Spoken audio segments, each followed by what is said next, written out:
beautiful view. This is probably the best day hiking yet. No way.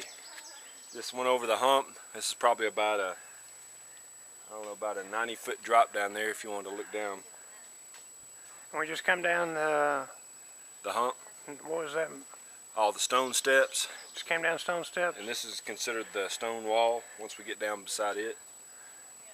And then we got probably another mile to go to the apple shelter, apple orchard shelter or something. It's Sunday the 8th, day 5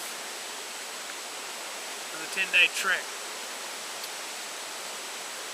And reported in it all today. We were fairly busy all day. I'm going to say we walked as hard today as we have in a long time. We got roughly 18 miles in, 4 or 5 o'clock or so,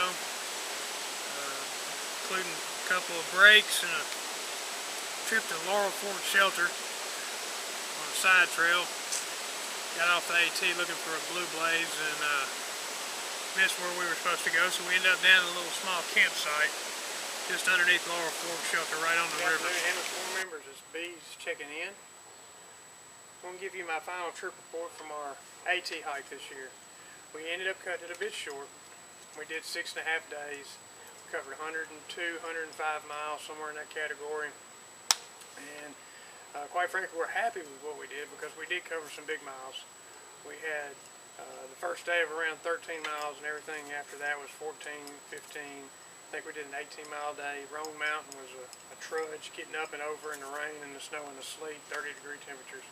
We had a great trip. We did make it to Damascus. We stopped there at the road crossing right there by the farm where the cherry bogs are, or the cranberry bog is. And looked at the weather and saw a pretty good storm looked like it was coming, which turned out to be a tremendous storm. Lightning like you could not believe that night, and thankful we got off the trail that night. I hated being up there on that mountaintop with that lightning, sleeping in that hammock.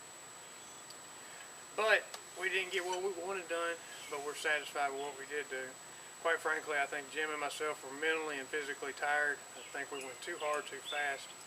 In the past years, we've done 10 days, but in the middle somewhere at our resupply point, we either took a Nero or a half a day off at least. We did 12 miles and then took the rest of the day off, or we had some slower miles days in the middle. And this time we didn't allow for that. When I got home, my wife made fun of my legs. My feet actually look like cankles. Cankles, you know, where your calves and your ankles just come together. And I've never had swelling like that before. It's really unusual. I found a pack of green tea left in my bag, and it had a little alcohol left over, so I thought I'd make one more cup of tea before I put my gear away for a little while. Today I've got my hammock hung up just to air out. I got my tarp hung up to dry out before I store it. You should always let these things dry out. I mean, they have a terrific odor in them if you don't. They probably never go away. So right now I'm just relaxing. Just got home late yesterday afternoon. Got to go to church last night. Listened to our youth group talk at our recreation complex. Had a good night with the family. When I got home, they're all at work or at school. So I'm just relaxing in the backyard one more day.